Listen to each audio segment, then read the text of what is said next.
ഇന്നാട്ടോ പാത്തുവിൻ്റെ birthday. അപ്പോൾ അതേ എല്ലാവരും പാത്തുവിനെ ഒന്ന് വിഷ് ചെയ്തേക്കണേ. ഹാപ്പി ബർത്ത്ഡേ പാത്തു. നമുക്കിനി കേക്ക് മേടിക്കാൻ പോവാം. അപ്പോൾ നമുക്കിനി കേക്ക് വാങ്ങിക്കാൻ പോവാം. കേക്ക് വാങ്ങിക്കാനായിട്ട് നമ്മൾ വാൾമാർട്ടിലേക്കാണ് പോയത്. നമ്മൾ ഇതിനു മുമ്പ് ഇവിടെ വന്നിട്ടുണ്ട്. ഇവിടെ ഒരുപാട് കേക്കിൻ്റെ കളക്ഷൻസ് ഒക്കെ ഉണ്ട് കേട്ടോ. അവിടെ വന്നു കഴിഞ്ഞപ്പോഴാണ് എൻ്റെ പൊന്നെ ഏതെടുക്കണമെന്ന് ആകെ ഒരു കൺഫ്യൂഷൻ. എല്ലാവരും കൈ അങ്ങോട്ട് ചൂണ്ടും ഇങ്ങോട്ട് ചൂണ്ടും, ഏതെടുക്കണമെന്ന് ആകെ ഒരു പിടുത്തമില്ല. ഇവിടെ ഇത് കണ്ടില്ലേ, ഒരറ്റം തുടങ്ങി ഒരറ്റം വരെ എന്തോരമാണ് വലിയതും ചെറുതുമായിട്ട് ഒരുപാട് കേക്കിൻ്റെ കളക്ഷൻസ് ഉണ്ട്. മാത്രമല്ല റേറ്റും ഭയങ്കര കുറവായിരുന്നു. സമ്മറൊക്കെ ആയതുകൊണ്ടേ സമ്മർ സ്പെഷ്യലായിട്ട് ഒരുപാട് കേക്ക് ഇങ്ങനെ പേരൊക്കെ എഴുതി അവിടെ ഇങ്ങനെ ഡിസ്പ്ലേയിൽ വെച്ചിട്ടുണ്ടായിരുന്നു.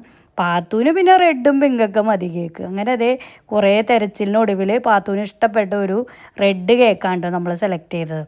ബർത്ത്ഡേക്കാരിക്ക് മാത്രമല്ല എനിക്കും ഒരു കേക്കൊക്കെ വാങ്ങി. കേക്ക് എന്ന് പറയാൻ പറ്റില്ല കേട്ടോ, ഇതൊരു ക്രീമി ആയിട്ടുള്ള ഒരു ക്യാരമലിൻ്റെ ഒരു ഐറ്റമാണ്. ക്യാരമൽ ഫുഡ് നിങ്ങൾക്ക് ആർക്കെങ്കിലും ഇഷ്ടമാണോ? എനിക്ക് ഭയങ്കര ഇഷ്ടമുണ്ട്. അപ്പോൾ അങ്ങനെ അത് വാങ്ങിയതാണ്.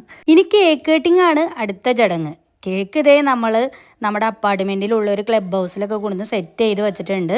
അത് കട്ട് ചെയ്ത് അങ്ങോട്ടും ഇങ്ങോട്ടും വായിലൊക്കെ വെച്ച് കൊടുത്തു. അതൊക്കെയാണല്ലോ പതിവ്. അങ്ങനെ അതൊക്കെ ആ മുറ പോലെ തന്നെ നമ്മൾ നടത്തി.